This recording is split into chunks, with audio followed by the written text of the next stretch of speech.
Okay, hello and welcome to this pedestrian space hosted roundtable.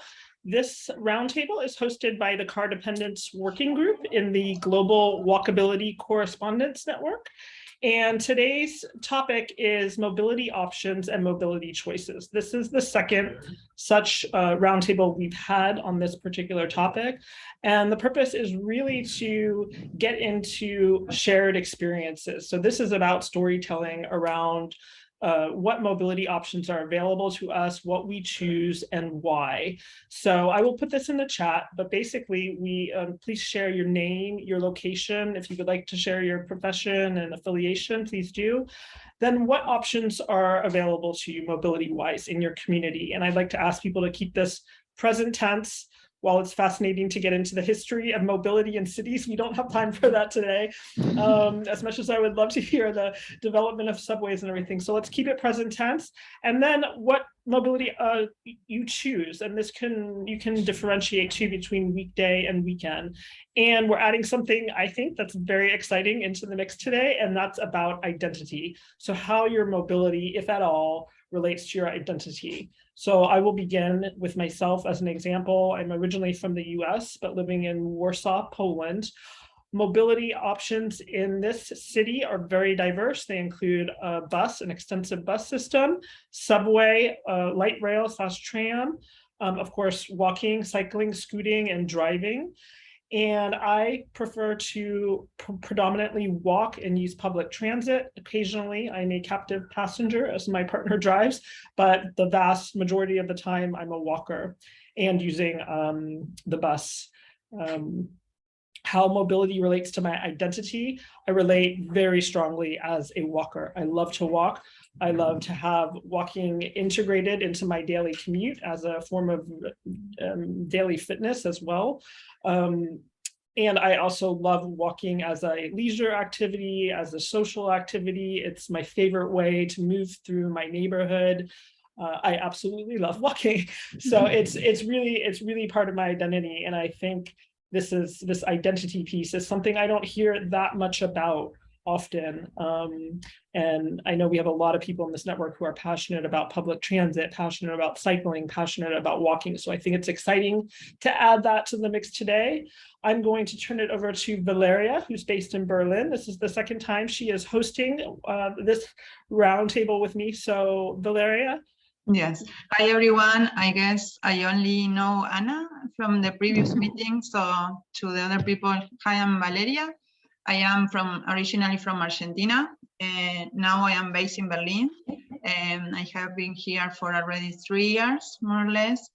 And yes, in my case, I mean, my choices in the past were different. I don't know, somehow related, but because I was living in different cities, I was born in a super small city in Argentina, and then at that time I was cycling a lot.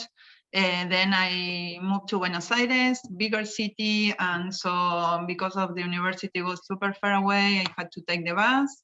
And at that time, I don't know, I was not really into cycling in Buenos Aires because I felt that it was super dangerous. And then I was also living in the Netherlands, and in the Netherlands, somehow, I guess the country really shaped me in the sense of I really became a cyclist, I guess, and also because I like cycling. And I lived there for 4 years. And then back in Argentina, somehow I don't know, it's like I wanted to, again, reproduce the way of living in the Netherlands. So first thing I did, it was getting a bicycle in Buenos Aires. And yeah, I was lucky because at that time the government was already kind of working in the cycling lane. So somehow I feel safer. So I started to cycle a lot. Then here, finally, I moved to Berlin. And first thing I did when I arrived was, again, buying a bicycle. And nowadays, yes, I choose cycling a lot, and sometimes also combine with trains. That's good, really, here, that you can take your bicycle with the train and then just kind of do both commute with bicycle and the train. That's also good when are really long distances. But here in Berlin, also, I'm lucky that we have a lot of options. So it's a big city, we have buses, we have trams, and yeah, we have subway, so we have trains. So it's like somehow the whole city is covered. And in that case, you have a lot of options to choose. Yeah, related to identity, I really feel like a cyclist. And yeah, somehow it really shapes me in the sense of, first thing when I have to go somewhere, what first thing I do is just checking how long it's going to take me to arrive to that place, cycling, and if there are any place to leave my bicycle and these kind of things. And even though if sometimes you also feel like as a cyclist, even being a cyclist are kind of different kind of cyclists. So what happened to me yesterday, that my bicycle was broken. I have a really old kind of race bicycle, and now a friend gave me a, we call it Oma bicycle, that is like a grandma bicycle. So somehow I feel a bit weird because I'm okay, I'm a cyclist, but I don't know. But yeah, somehow also that kind of, also the bicycle that you choose shapes you a bit. And yeah, somehow also you organize your day around how are you going to commute? Because as you say, Anika, that you walk a lot. If you have to go to a supermarket, also you think about that stuff. Should I take a big backpack? In my case, the same. So I am with the bicycle, how I can handle that. So yes, it shapes your identity, and also, I don't know, the choices that you do during the day. So yeah, that's my experience. If you have guys some question, then you can, at the end, we can just go through all the questions, just drop them in the chat, and yes. So maybe Anna, next one. Yeah, sure. Hi, all together. Very nice to meet new people, always to talk about this topic. I have also a diverse biography. I was born in North Russia in St. Petersburg and spent most part of my life in Jerusalem. And for the last 15 years, I do live in Frankfurt, where cycling also is my favorite mobility mode, more from practical reasons. I also combine it a lot with public transportation. It's a great adventure that we can take our bicycles to public transportation. But when I talk about my identity, I can much more correspond to what Annika said. Like, I believe that walking really is more a part of my identity. It's also my favorite activity for the free time. Like when I do not have to get from place to place to pick my kids or whatever, or also for working reasons, I move a lot with a bicycle. But when I have free time, I prefer always just to go by feet, to walk, sometimes slowly, sometimes quickly, but this associated for me with freedom. This would be my attitude. Okay, thank you. Maybe the person that is talking maybe can choose one, and then we are just switching to next one. Great. I see Mario as the next in my view here. You said Mario? Or... Yes, me? Okay. Yes. Okay, I'm Mario. I'm based in Lisbon. I'm part of the International Federation of Pedestrians. And as many of you that might know Lisbon, it's quite a lot of hills. And I used to live in a very, very central area. And because of touristification and Disney kind of Airbnb takeover of the city, we moved slightly out. Now we are about 20 minutes by bike. And right now, when we moved to very up in the hill. So I used to be a cyclist and a walker when I was living in very much the center. And when we moved, I got a bit confused because I was so much in a very high place that I stopped cycling almost. And I started using a little bit more, the Ubers of this world. But then after a few months, I realized that I could not do that anymore. It was not even responsible or economically viable.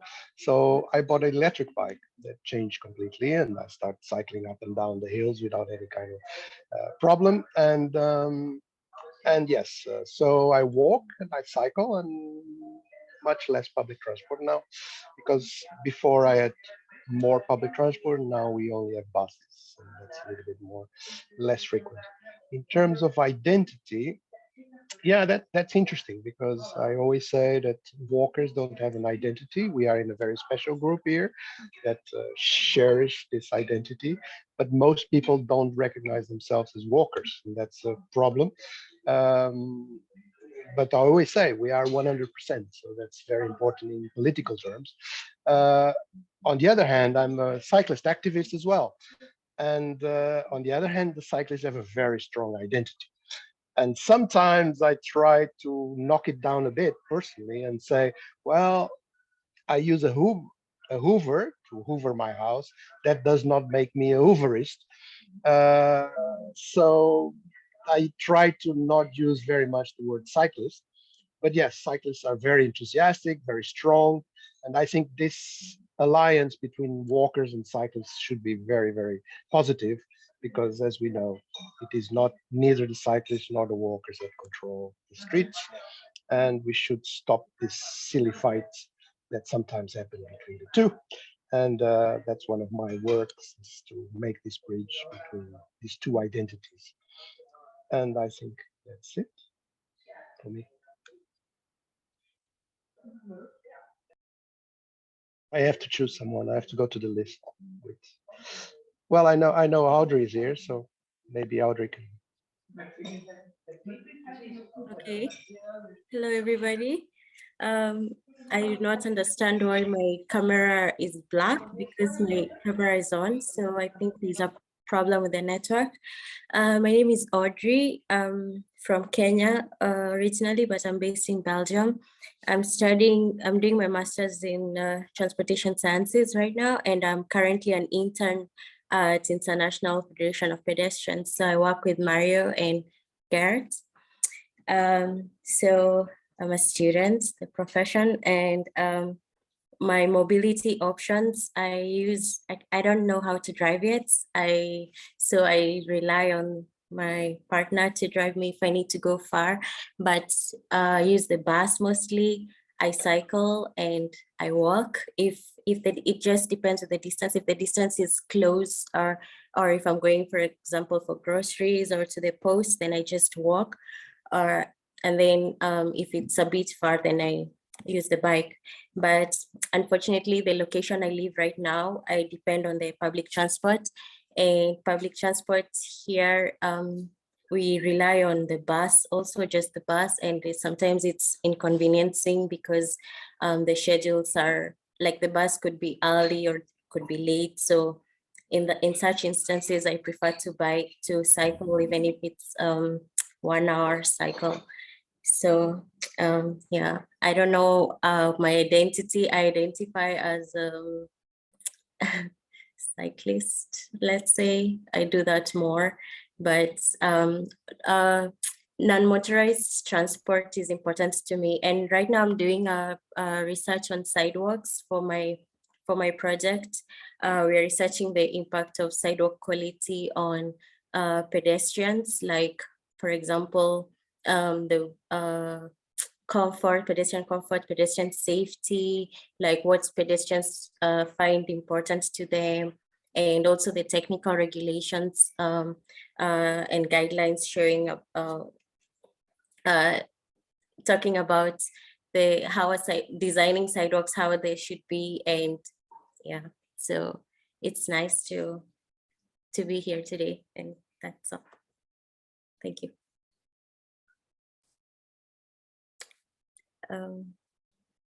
Okay, I choose Gert. Thank you, Audrey. You hear me? I'm here. I'm also with the International Federation of Pedestrians, and that could tell you something about my identity. But on the other hand, I don't like too much to categorize people into walkers and cyclists and car drivers and public transport users and things like that. One of the things I repeat over and over and over again is kind of we should not position all the things as a fight between those different groups, but kind of every one of us in the morning, we want to go somewhere and we decide how are we going to go there. Do we walk? Do we take the bus? Do we take a bicycle? Do we take a car and things like that? And our choice depends to a large extent on what the choices are, of course, what the quality is of the public transport, or the bike lanes, or the sidewalks, whether that car is waiting in front of the house and can be parked everywhere or not. All those things play a role. So, but I mean, I would rather see people as, well, some call them mobilists. I don't like the word either, but never mind. So kind of, I mean, you want to go somewhere, and the system can basically nudge you into which mode you select. I mean, if I heard earlier what is Buenos Aires was so horrendously dangerous, of course then you don't take your bicycle, or you're an extremist or whatever it is. So I mean, I think that's an important concept when we talk about modal choice. Is kind of we all have that choice, and the system, the government, whatever, helps us, can nudge by offering certain things better, providing less parking places, and all that kind of stuff. So that would be my take on it. I will unfortunately not be able to spend much in this meeting. I might join in a bit later on again. And I see that Gela is on the line. So Gela, can you introduce yourself, please? Thank you very much. I'm Gela from Tbilisi, Georgia. And this is a small country in the South Caucasus. So I like that my main point that we have to give options to the people, how they travel, and if these options different, and I'm pro modality, I mean to better integrate public transport with cycling, walking.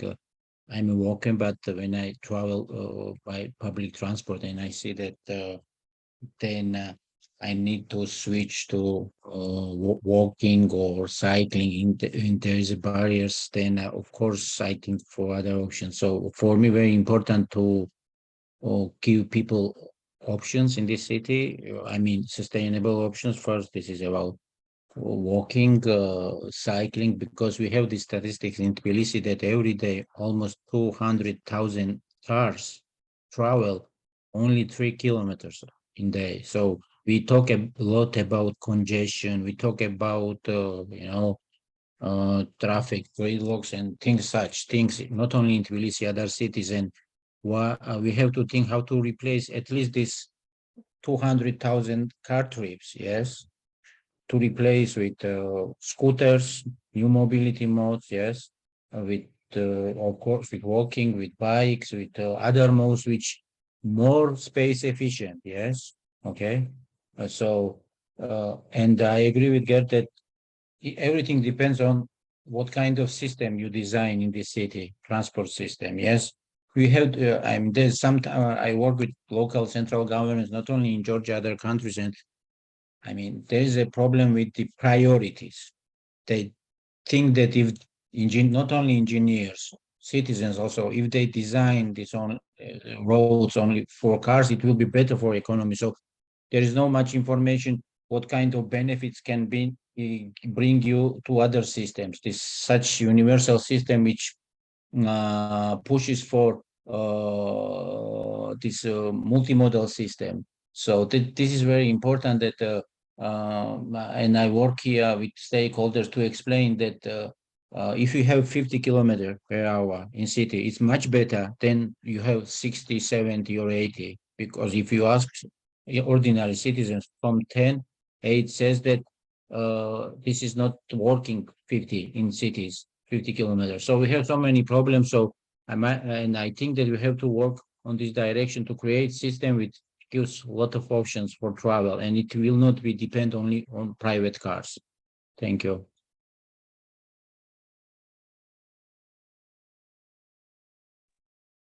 Thank you, So Ella. I go. Yes. So I go to Gautam. Yes, Meron. I Yes, don't know. hi.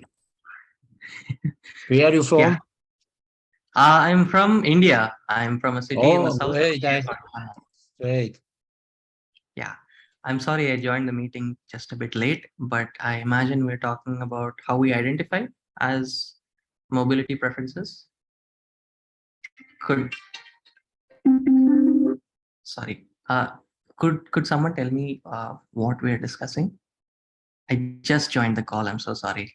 Yes, don't worry. We're talking about what are the mobility options in your community and which one do you choose and how does it kind of interferes with your identity? How do you identify with them? Or Right.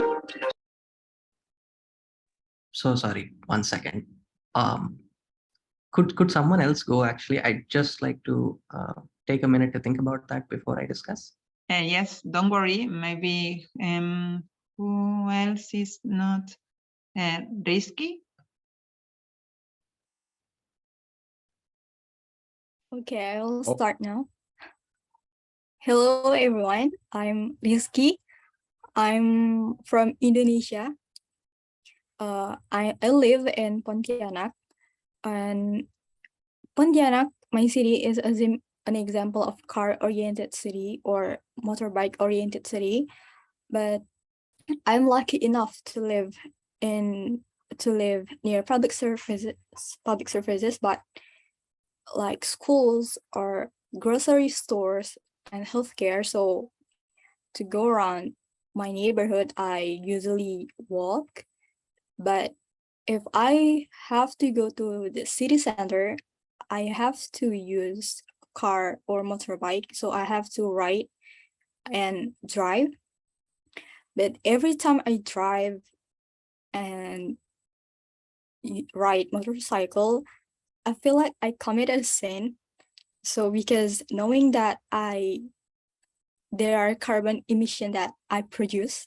So as an alternative, I usually use rideshare with my friend using a motorbike, because public transportation here is unreliable, because it's hard to find, because I have to wait like 1 hour to wait the public transportation come. And it's really hard to go to the city center if I have something to do. And to identify myself, actually I'm a walker by heart, but I thrive in a car-oriented city at lack of transportation. But I'm glad that the government try to build sidewalks this 2 years. So I'm glad that the government realized that walking is important. So that's all I have about my mobility options. I will pass it on. Maybe. Oh, briefly, Rizky, sorry to interrupt you. We're just going to go right back to Gautam, I believe, correct? Yes. Okay. Thank you, Oh, yes. Rizky. Okay. Thank you. Yes. You. Hi, everyone. So sorry for the confusion. My name is Gautam. I'm from the south of India, from a city called Chennai. And I might be one of the few people in this call right now who probably doesn't identify as a walker at heart. But it's been a transformative journey for me, and I guess I can talk about that. But I think personally, I probably identify as an electric vehicle user, because that was the beginning of my own self-awareness journey about my mobility choices. So like many people in India is there's a lot of two-wheelers here. So we have quite, I probably would say at least half of the traffic, if not more, is two-wheelers. and then fewer people have cars. But even within two-wheelers, obviously there is the combustion engines, and then there is electric vehicles. And at a much earlier age, I had obviously, I think around the time that Elon Musk was gaining a bit more traction and Tesla was becoming a name that more people were familiar with. At that time, I was a young engineering student, and I also found that to be a wonderful idea. And I said, okay, you know what, if I can reduce my footprint in terms of like the pollution that I'm creating here, then maybe that's what I can do to be responsible and also at the same time enjoy a mode of transportation. And so I, at that time, decided, of course, I was too young to get a vehicle at that time, but the moment I could afford one, I bought myself an electric scooter. And that is what I primarily use right now to get around. And that self-awareness journey has kind of caught up with me, where I've also begun to look around and I'm like, okay, I mean, I am on a two-wheeler because I have believed that this is the way to feel the most amount of independence and freedom within my city, to be able to move about and have a lifestyle of my choosing. But it's only now that I'm realizing how much frustration also gets added to the equation just because of spending time on the roads trying to drive my own vehicle to get places, and getting stuck in traffic, looking around, complaining about traffic, and then also realizing that I am traffic. And so it's from there that I think I found pedestrian space, and I started getting into all of these conversations. My curiosity has driven me to mostly listen to what contexts are like in different places, and how those contexts have driven people towards the choices that they make. But right now, I really wish more places in my city in Chennai could be more walkable. They unfortunately aren't. Too much of the public space here is very, very hostile, regardless of whether you are on a vehicle or not. But obviously, it's even more hostile if you're not on a vehicle. And a small example for that is hardly 500 meters, half a kilometer away, is where I was supposed to meet one of my friends so that I could pick up a phone from him that I needed to give to someone else. And this is very close to my house. But just because the roads are so chaotic, and I guess it's not just about the number of vehicles or the density of vehicles, there's also other factors. For example, weather. It's recently been kind of rainy in Chennai. And because the road infrastructure is so bad, we end up having puddles all over the place. Of course, there are potholes in the road all over the place, but sometimes the road itself is submerged and you kind of have to wade through water. And so there's all these kind of circumstances that, fine, I don't even have dedicated pedestrian infrastructure, but even the community streets that could very much feel like, multi-use spaces where, yeah, people will walk also, people will bicycle also, people use vehicles also. Even those spaces, they become very hard and almost inaccessible for pedestrians specifically. And so because of those reasons, I didn't even want to risk it. And I instinctively just picked up my keys and I took my scooter and I went and met him and I picked up what I needed to do. But it's on my way back that I realized, why did I default to this? I really wish I didn't have to, because otherwise it's a pretty pleasant neighborhood. It's a pretty nice place. Again, it's kind of cloudy, rainy weather. So the weather's also not too hot. I don't have many things to point at and say, I don't want to walk, other than the fact that the environment itself is so hostile here. So, and of course, my house is right next to a terminus for one of the local train systems that we have in the city. And even though I live right next to it, I myself find myself hesitating to use it to get into the city, because even the short distance of walking to the station is incredibly terrible. It's really bad. And I feel like it's very demoralizing, and it almost feels disrespectful to ask anybody to try to access that station in anything other than a vehicle again. And so right now it's been a whole thing of trying to realize what all walkability can unlock for people, in terms of, obviously it's going to be able to unlock access to other modes of transport like public transit, but it's also going to unlock other forms of imagining one's own life and other forms of having a lifestyle that's not completely dependent on you imagining yourself driving everywhere. So yeah, that's what I had to share. Do I pass on the puck? Okay, I'm so sorry though, I came late, so I'm not sure who hasn't spoken yet. Has Shrikant Mukherjee spoken? Hi Gautam, thanks. I haven't spoken yet. All right, I pass it to you, man. Yeah, thanks. Uh, uh, Hello folks. So I'm just writing. This is my second meeting with Annika and the pedestrian space. In the last week only, we talk about this, how the pedestrian space is important and why we should take care about that. Coming to the topic, actually, I never thought about myself as Gautam mentioned. Okay, we talk about the traffic, but myself, I am the traffic. So that is also quite insightful thing that everybody should think about. And also having it or being an Indian, the people are more inclined towards buying two-wheelers due to its affordability, and also the parking spaces, and to carry their luggages along with the passengers. So I found myself as a two-wheeler rider, the motor bicycle actually. I drive it regularly, and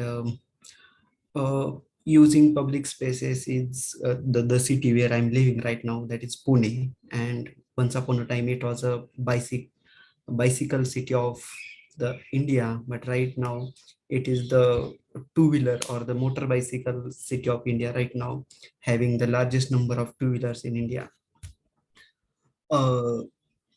Using public transport or using pedestrian space or the footpaths, it's quite difficult in the place where I'm living in, because if you want to meet your office deadlines, office timelines, and in those peak hours, it's truly difficult to meet your office timings and everything.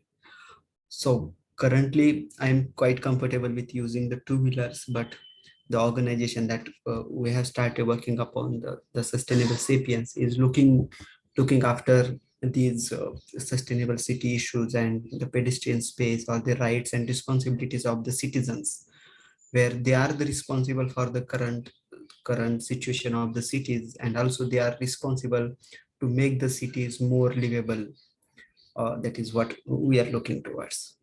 I think I have made my point, and I don't know how appropriate I was, but this is what my observation or the thought came in my mind after reading this email and from this meeting. Thank you guys.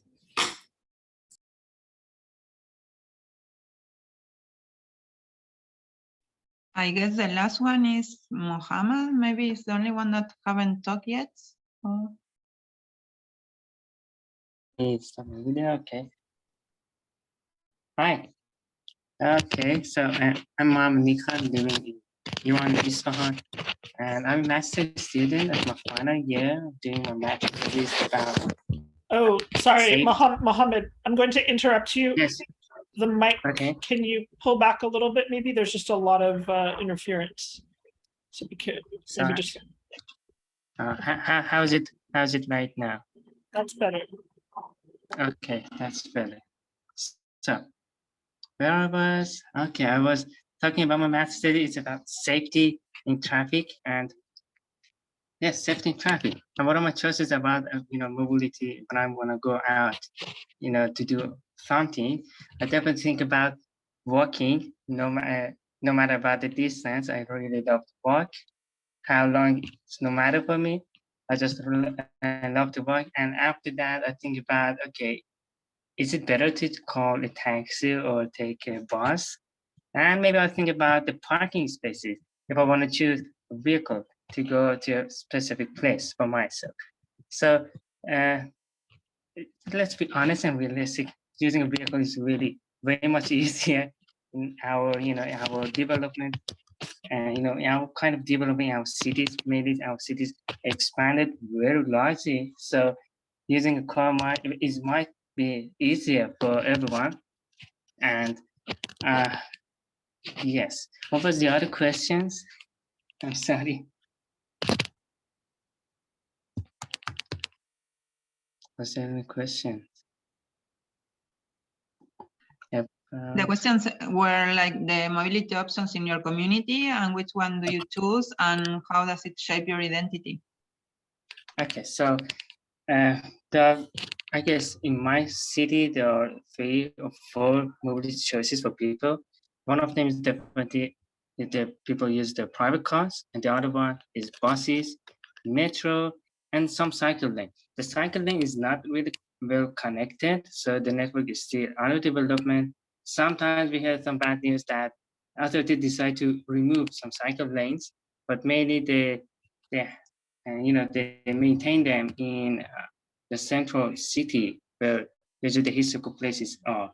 So metro, buses, taxi, and vehicle cars, 4 types of modes of transportation in my city. For my choice, I said I do love walking, and the next step I might call taxi or bus. And after that, at the end, I choose the vehicle if I'm sure that there would be a parking space available for the car.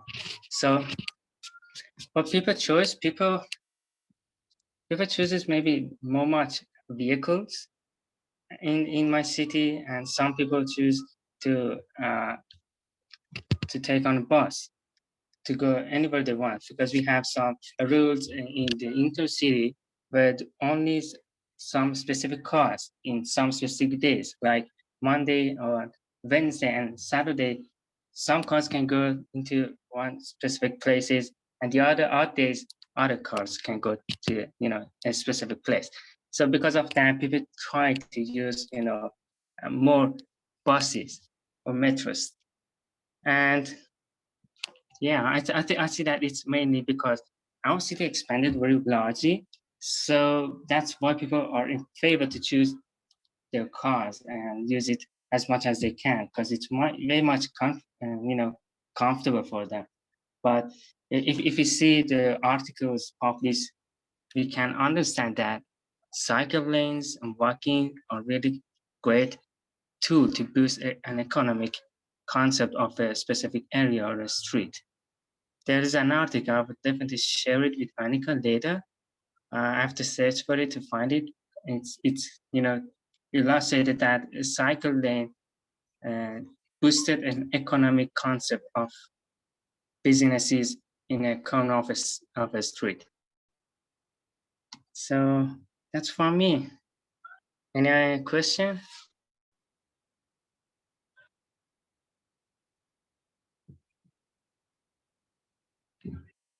No question. Thank you. I don't know. I think all of us, we already talked, right? Or is somebody missing? I think all of us, we share. I don't see questions in the chat, but if you guys want to ask things or comment something, feel free to. Yes, Anna, you can. Yes. Yeah, thank you. I would really like to ask a question to Mohammed. Do you believe that this division in different days when people may move by or use cars for transportation has an impact for public activities in the city life? Okay, I see. There's another city, the capital city of Iran, Tehran. They established 2 different, segregation. One of them is about the traffic and the pollution, and the other one is about the odd and even days of a week. So the one about the pollution, you pay some money, and you can go to those areas. And the other one about the odd days or even days, no, you're restricted to follow them.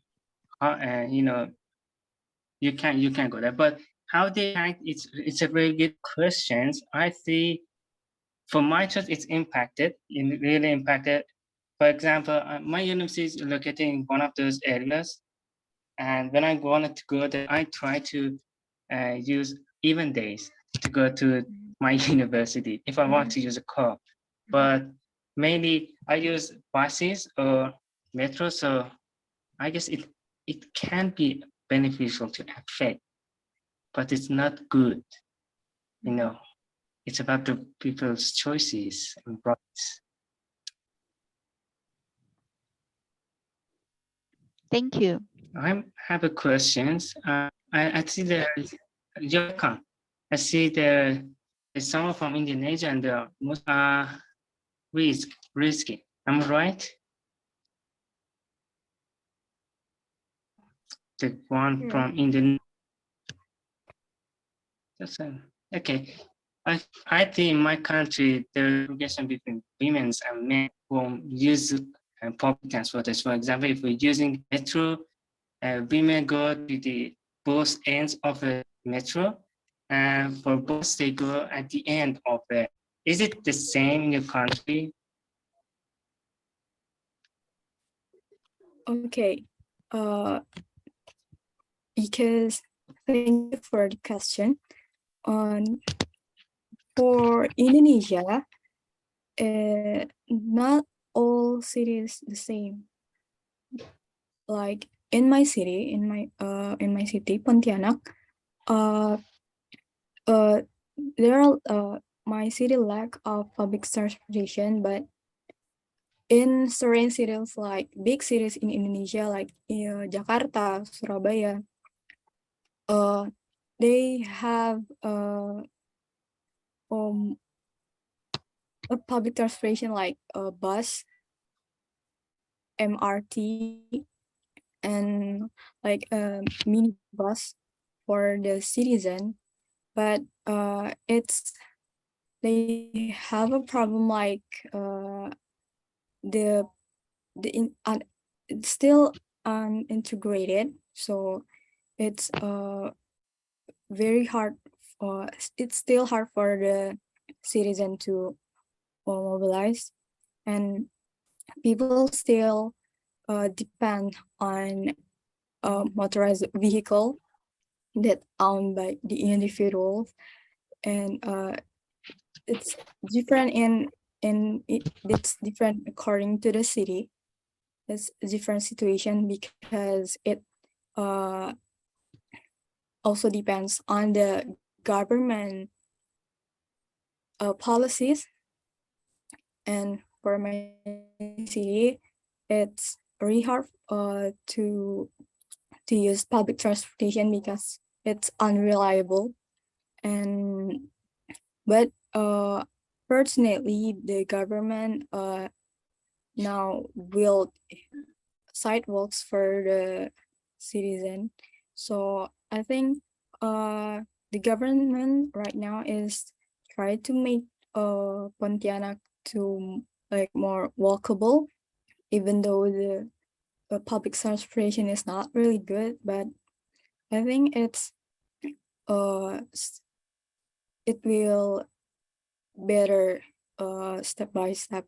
But yeah, but I think it takes a long time for it. That's it.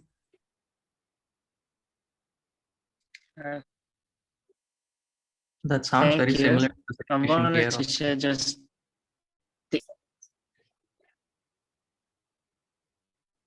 I'm sorry. Sorry, I didn't get what you say, Gautam.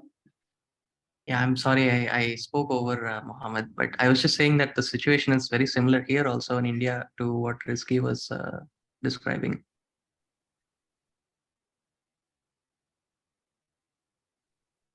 Okay. Yes, I guess. Choose of C. Yeah. My brother said something really interesting about the insurance. Muslims have different things from the West, I guess. But a woman, you need to pay man's dies. If it's so, I guess the insurance is really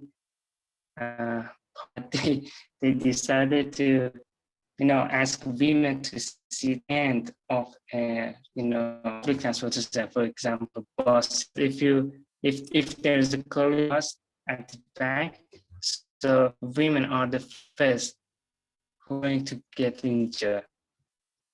That's really interesting. Sorry, Mohammed, Yes, that I interrupt you. Maybe you can turn off the your connection, camera sorry. because it's a bit slow, the connection maybe.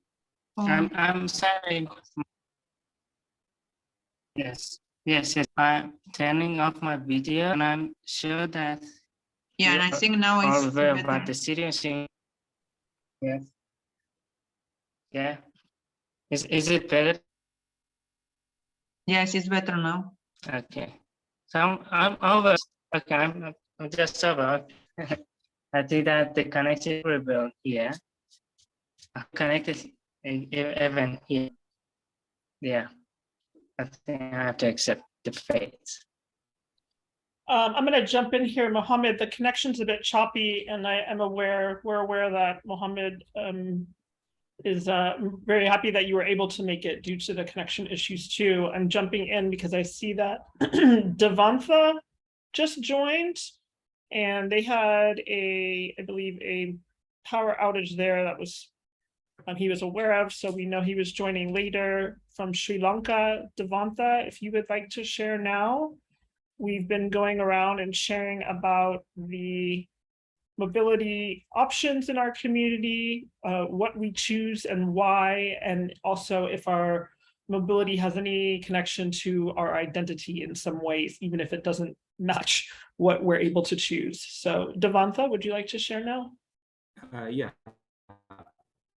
So I'm in Sri Lanka, and currently I'm in Kandy. It's a medium-sized city with around like 200,000 population. And I also live part of the week in Colombo. It's a much bigger city, a little more than 1 million people. Anyway, in Sri Lanka, we have, when it comes to public transportation, we have only 2 options.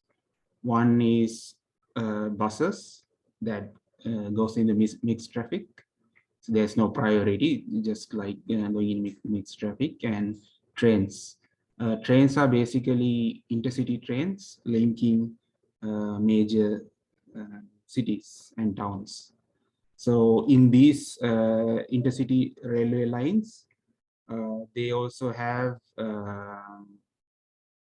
slow trains. What they call slow trains, basically they make more frequent stops in addition to intercity trains. Intercity trains don't make as much stops, but these slow trains make much more frequent stops. So they make therefore like more people. If you live close to a railway line, you can also use trains as day-to-day transportation. In any case, I would say public transportation in Sri Lanka is in pretty poor condition, pretty bad condition. The biggest issue is overcrowding because there are so many people who use public transportation, but only few options and very few I would say vehicles. If you consider buses, like the amount of buses is not enough for the demand. So, and also there's no priority given for the public transportation. And also walkability outside of cities. In suburban areas, there are no sidewalks, so its walkability is not also that great. But I mean, throughout my life, I have enjoyed walking, but I really understood like the real pleasure of walking and also cycling during my time. During my university times, like I used to live in Laramie, Wyoming. That's a small city, small town, really small town actually. And there's absolutely no public transportation, but still, because it's a small town, and also they have like a grid layout. So because of that reason, it's more, the road traffic is relatively slow in residential areas, and they have to make frequent stops at every junction. So it has a grid layout and small blocks. So the vehicle traffic in residential areas, at least, vehicle traffic has to make frequent stops. So the traffic is much slower, and also there are good sidewalks And also street trees. Because of these three reasons, I found it really enjoyable to walk in that town.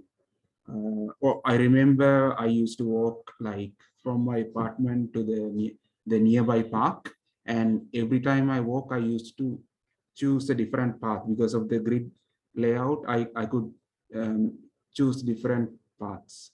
I don't have to choose the same path. So I really enjoyed that, like exploring and walking in residential areas because of there are a lot of foliages. And yeah, actually in Laramie, there are more trees inside the town than outside. Outside is just prairies, so it's empty. But if you go inside the town, you have more trees. So I found the inside is more interesting than outside. But anyway, there's absolutely no public transportation in Laramie either. But still, because of the land use, I mean not the land use, the urban layout, it was a little bit easier to, and good infrastructure, it was a little bit more enjoyable to walk. So I personally, I mean, I identify as like an urban planning enthusiast. I really like exploring, I mean, getting maps and kind of exploring cities and town, and so actually visit them. So I can really see the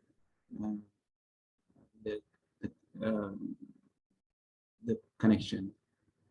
So because of this reason, sometimes I enjoy the difficulties of walking and public transportation in Sri Lanka. Not enjoy, actually, I never enjoy that, but sometimes I feel like I'm learning a little bit because when I notice something bad, it feels like, okay, this is something like difficult to go through, but at least like I learn, like, you know, how important it is to have this and that. So yeah, that's basically it.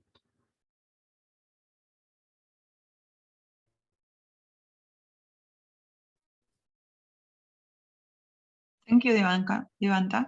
Someone has some questions or? Ani. Sorry, I think. Sorry, Devanta, are you finished? Because I don't know if your connection got a bit. Yeah, I'm finished. Lost. Sorry, yeah, I didn't. Okay, perfect. Thank you. I don't know, guys, if you have questions about. Otherwise, I would like to discuss, if you like, about, for example, what Anna mentioned, that is also important, because in my case, when I presented myself and that I identify as a cyclist, but also in some occasions I identify as a walker, because it depends on the moment, right?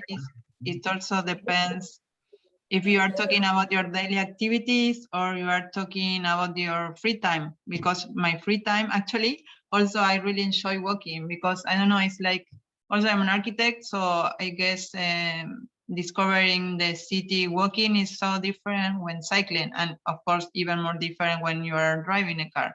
So for me, I also really enjoy walking a lot, and every time that especially when I am traveling, also I like to discover cities, like not only cycling, but also walking, because I think that you get more into, I don't know, details. You can just see things closer, right? So the feelings that you get are so different.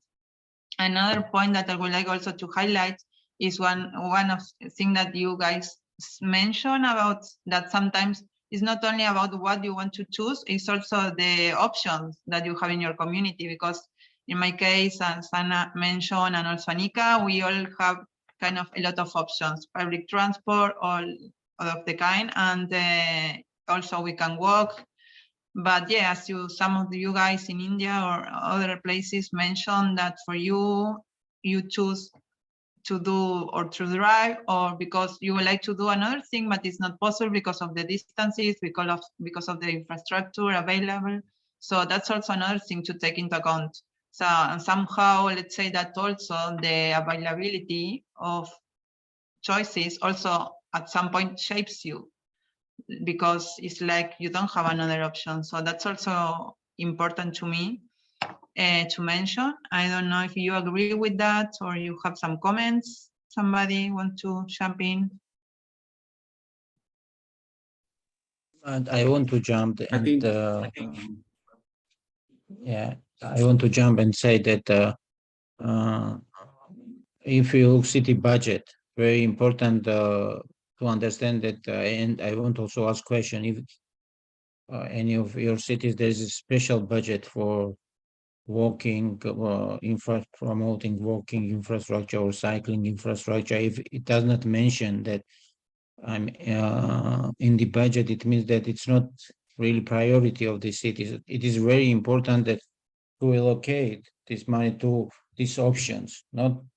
And if you don't allocate this budget and year by year and don't promote such infrastructure or environment and don't create such environment, then very difficult to say about lots of options. Yes. In my case in Tbilisi, we say a lot about promoting public transport. Yes, but if you don't have good access to the public transport from the, I mean, by walking and it's not close, and you cannot walk there, and if there is no lighting in the evening time, yes.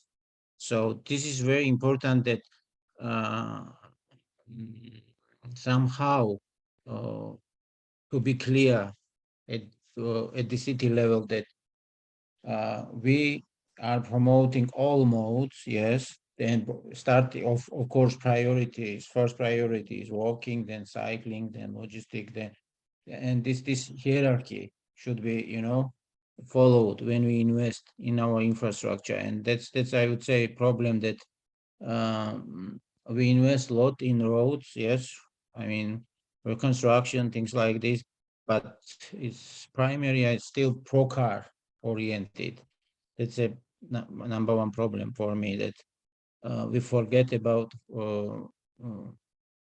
we say that there is no enough space for, as an example, to put cycling lane, yes, but there is another option. If you want to promote cycling, you can reduce speed, yes, make it 30. If there is a 50, then people can start cycling.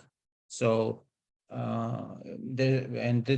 I'm saying that very important to have such walking strategy or action plans for each city, for that's very important. And I hope, and you mentioned Valeria, Holland, yes, and they clearly have priority for cyclists. If you ask me personally, for me, priority is for all modes. I mean, for walking, for cycling, I don't say this one mode is a priority. I am walker by myself, but we have to give people options to, maybe other people prefer to use scooters. Why not? Yes. So we have to create safer environment for them too. Yes. That's my opinion. We don't need to say that one mode is priority. Of course, number one priority is walking, but then we have to think also about other modes. How we do about promoting other modes like cycling, scooters, because this new mobility it's growing. And I want to ask colleagues that what they think about scooters.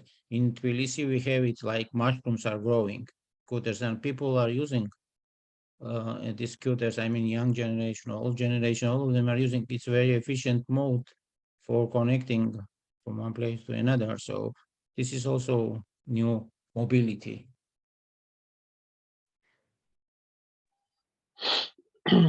I can make some comments if nobody wants to say.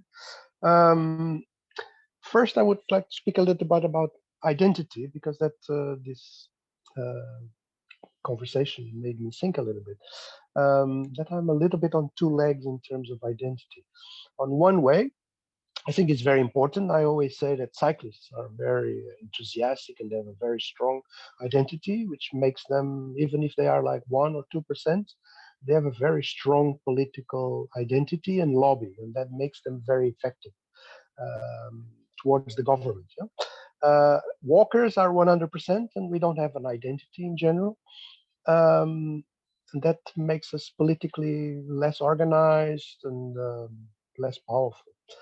On the other hand, you know, and I don't want to discuss identity politics, which is very much on the agenda now. Cyclists also have a backlash, yeah. So like society starts reacting against them because of this very strong identity, and makes them a little bit arrogant. I know, because I'm one of them. So I'm talking about me as well. So and that's, you know, and that's why I say I tone down usually the identity of cycling, and I say I'm not Uberist, I'm not a cyclist. I'm a person that uses the bicycle sometimes. So in these two legs, it's very interesting. I don't decide. I don't want to decide now, but it's interesting to see what are the benefits and the problems with having a very strong identity. The other thing I would like to talk is, because Gautam also mentioned, a few people mentioned this, which is the connection between walking and public transport. Valeria also talked about that, and it's very, very important. And Hela also talked about it. Maybe if we want to prioritize, one way to prioritize is all the investments on public transport, which is millions and millions of, if you do a new railway line, if you do a new metro system, it's also to have a budget for the walkability and even bikeability around the train stations. Because the operators have to understand that their clients don't start at the bus stop or the train station. They start at their homes and they have to walk there usually. Sometimes politically, it's very common, and even for people that don't think much about this, is to create park and ride. And park and ride, it's a bit dubious solution, because then you create a sea, an ocean of cars, usually very bad public space around stations. And usually it's very short trips. People drive 5 minutes to the train station. So I would be very careful with the park and ride. I'm not saying option 0, but I would put the priority on biking and cycling and walking to the train station. So, and the parking place without trees and full of cars does not encourage people to walk to the train station. And in situations like in India or Indonesia, when there is not even sidewalks around the train station, it's terrible and should be maybe the first priority. The other thing that Hela said is very, very important, is don't look at words, look at the budget.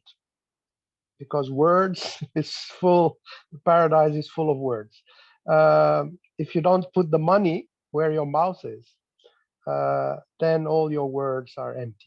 So look at the budget, look the plans. Portugal just made a walking strategy without a budget. It's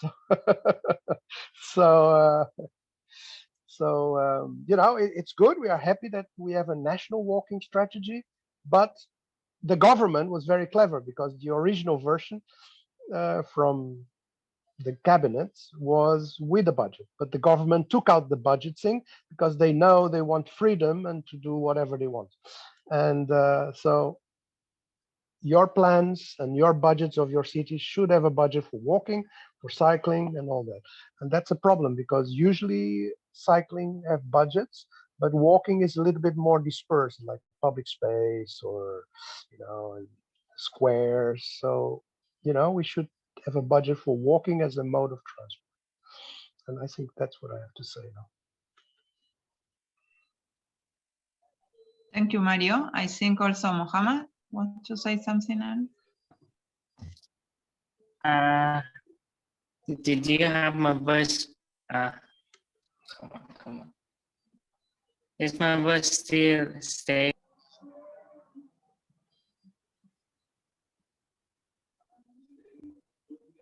It's cutting a lot. It's not.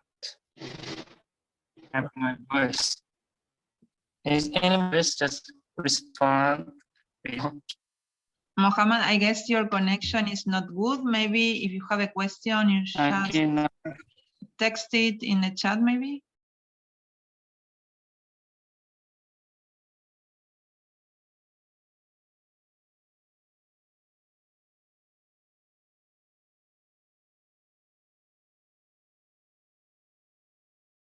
Okay, maybe next time, Mohammed, you can share if you don't want to share now in the chat. Okay, Somebody else has comments or questions? Yes, Divanta, go ahead. So I was wondering in any of your places, what kind of strategies your area or municipality have to get public involved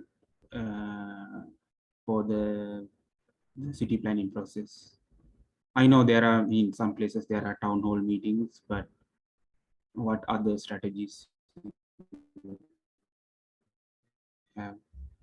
Because here in Sri Lanka, I think that's one of the reasons. Like, there's no way, even if I want to say something or have my input for the city council or something, there's no way to connect with them.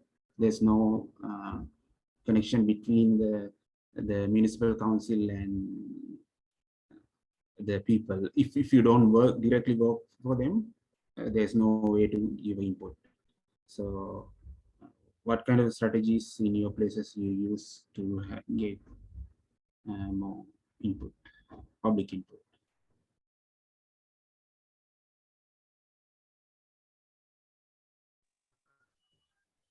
I can say something. Oh, sorry.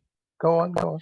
Oh, just briefly, I just want to say very briefly, this is, first of all, I love all the ideas that people are dropping in the chat. I'm taking notes, and Devantha, let's have a roundtable on the future on this. I mean, I hope people can share some thoughts now, but I'd love to have a roundtable in the future on this very topic of how the city engages citizens in the planning process and gets public input. I just want to say, looking forward to that. Go ahead, Mario. Yes, I think that's a topic for another hour or more, and it's very, very important. I have to say that, that's something that touches in very broad subject, how our democracies work, and it's okay. Nobody's happy. So yes. So what I meant is not like even here, like in people, like always get involved in politics and everything. But my question was like, there's no clear strategy. I mean, always people involved, they are selective people protesting. All, I mean, it feels like, it's not like really issue with the democracy. At least in my place, it's there's no proper mechanism to get a feedback from public or like interested groups for the planning process. Yes. People in the planners in the city council. Yes. What I can tell you about a few examples. We are not at all happy with public participation, but I think that's quite normal. Even in Sweden or Denmark, where there is very sophisticated participation, civic society is never happy, which is okay. We always want more, which is fine. I have two examples to tell you that actually don't work too bad.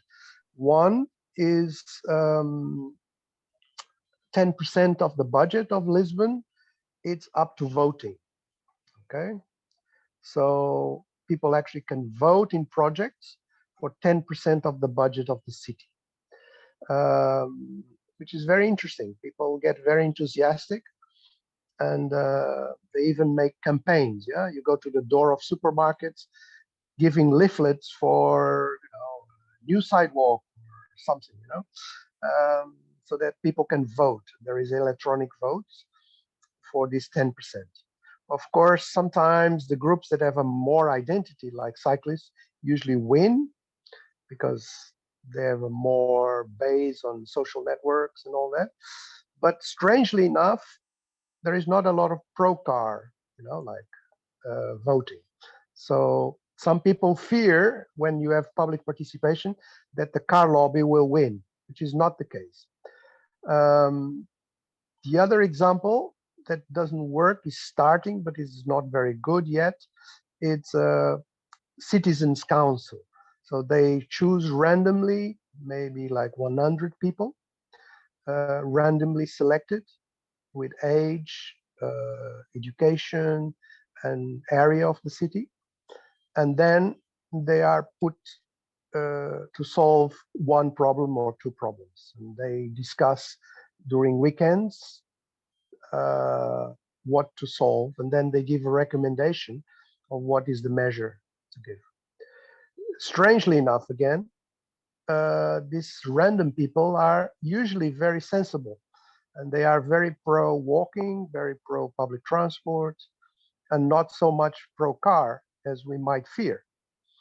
So random selecting citizens for advice, I think it's a quite new way of getting participation.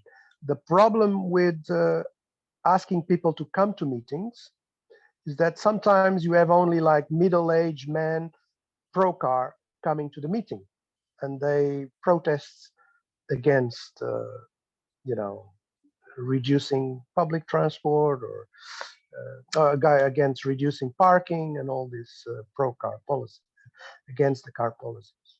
So these are the two examples that I think are quite interesting to explore in the future for more public transport, more public participation.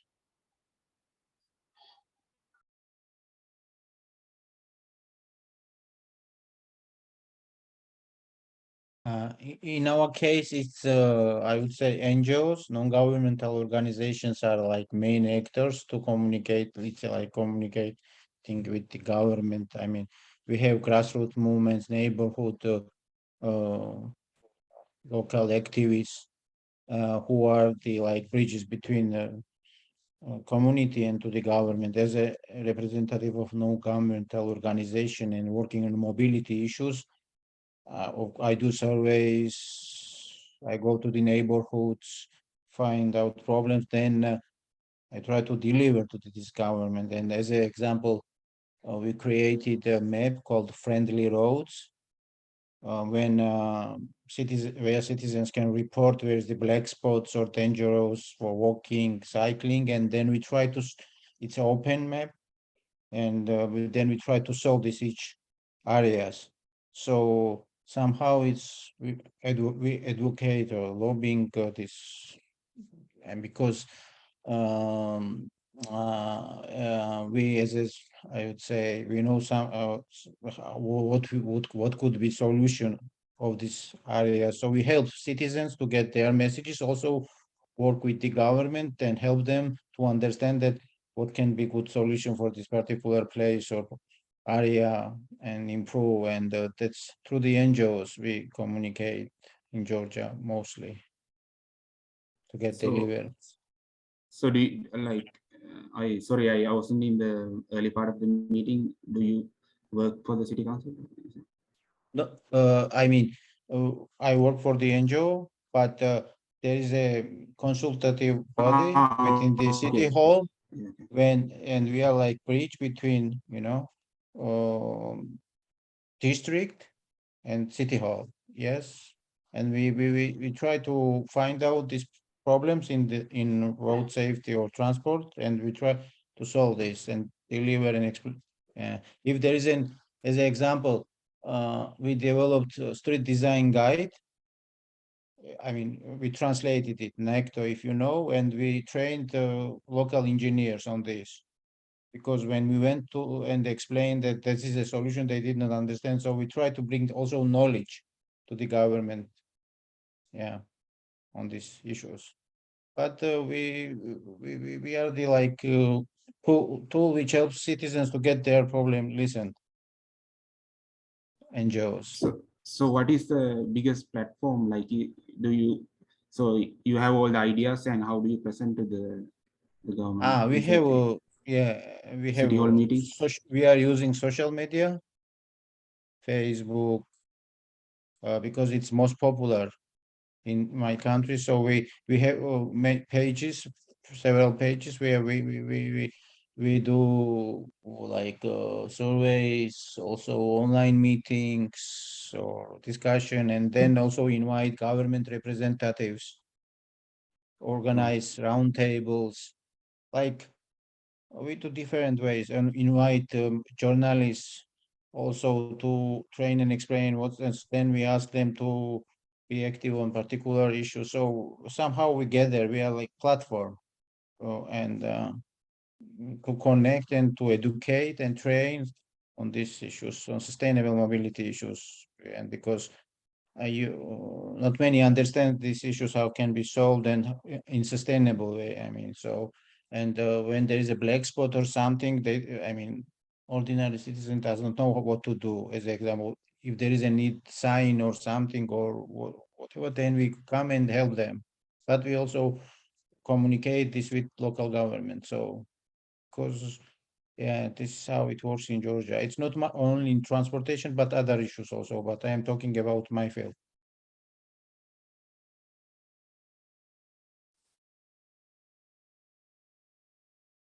Thank you. Thank you. Somebody else want to add something to that?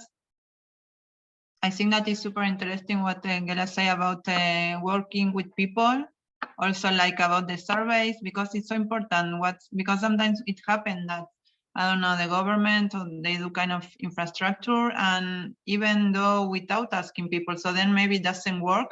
So it's super important to know. And also another thing that I found also to have into account is that the same recipe doesn't work for each city. So each city is different, each country is different. So of course we can learn about another examples. So, but also we have to see the context and really ask people and work with them. That's for me is kind of a key.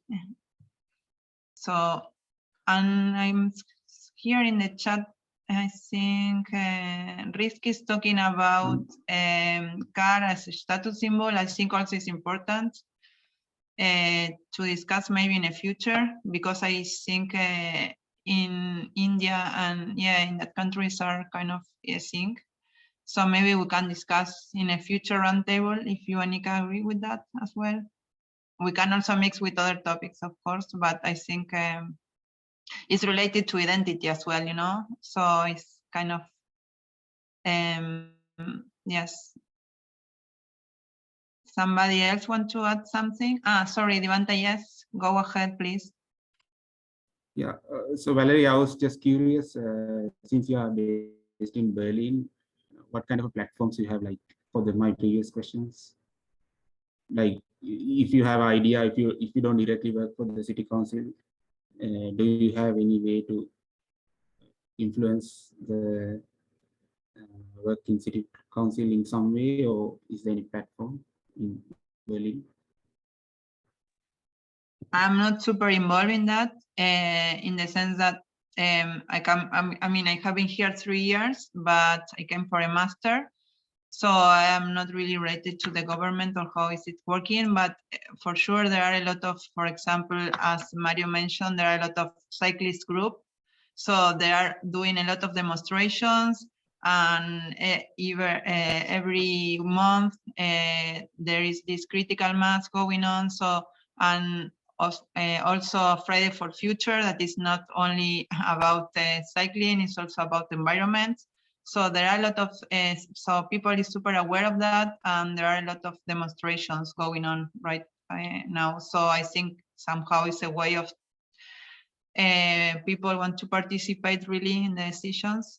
I don't know, Anna, maybe you can share about your Sherman experience there or not? Okay, so I'm sorry, I cannot answer that especially, specifically, but yes, we have, I guess, 6 more minutes. Somebody want to add something else?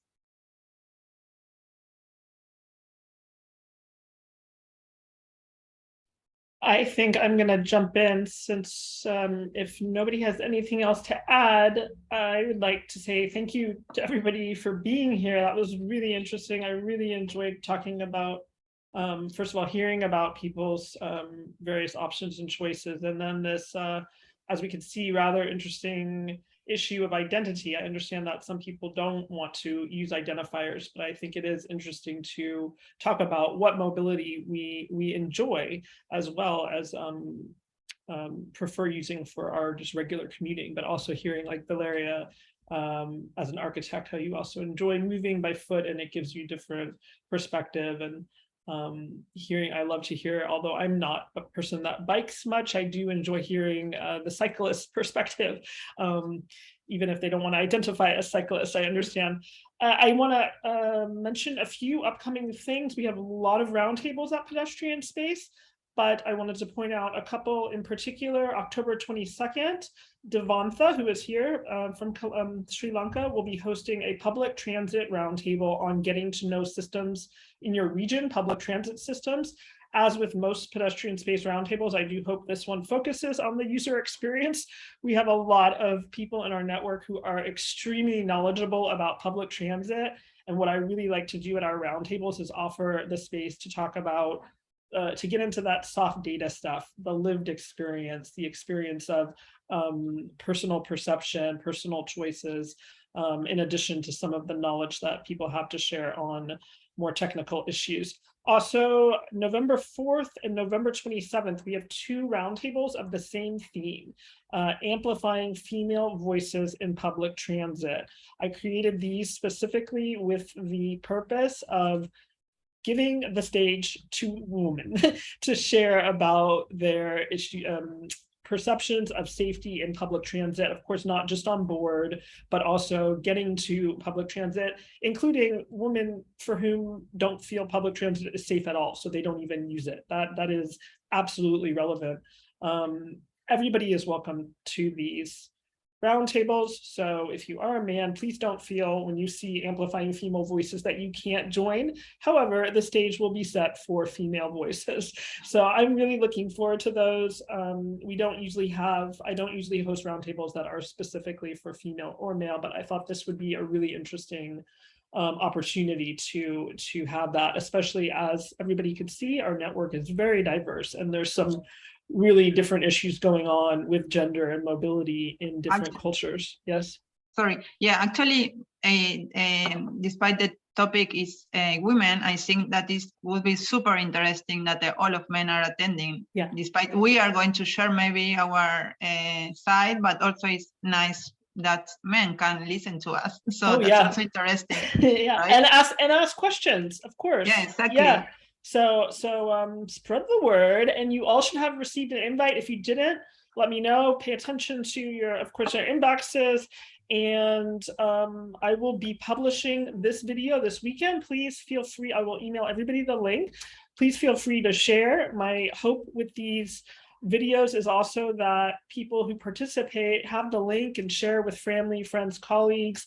Although many of our family and friends might not enjoy talking about these topics as much as we do in this group, I do hope that sometimes it does stimulate conversation, and that maybe for our partners, friends, colleagues who don't work with issues of mobility, they might be turned on to some of these issues, and you know, for the first time in their lives, maybe somebody's actually asking them deeper questions about their mobility choices. So that's my hope.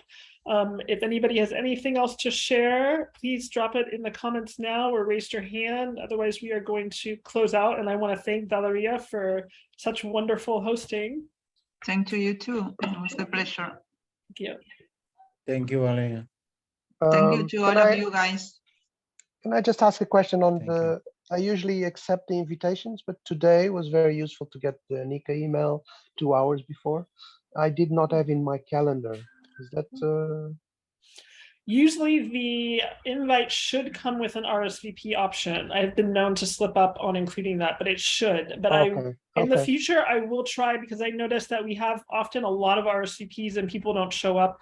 We have a lot of roundtables too, so I do want people to participate. So I am going to try to remember to send out. That's really helpful to hear that the 2 hour, the email. No, it did work. It did work for me because it was not in my calendar, and I usually say yes, even if maybe other meetings will come up later. And just to put on my calendar. Right, to have as an option. No, I will. I think it's great to do a quick reminder a couple hours before, the day before. I will try to continue to do that. Thank you. Yeah. Yes. Okay. That's very useful. Yeah. I'm going to stop. I'm going to Yes. stop recording right now. Thank you, everyone. Thank you, guys. Have a wonderful day. Thank you. Bye-bye. Bye.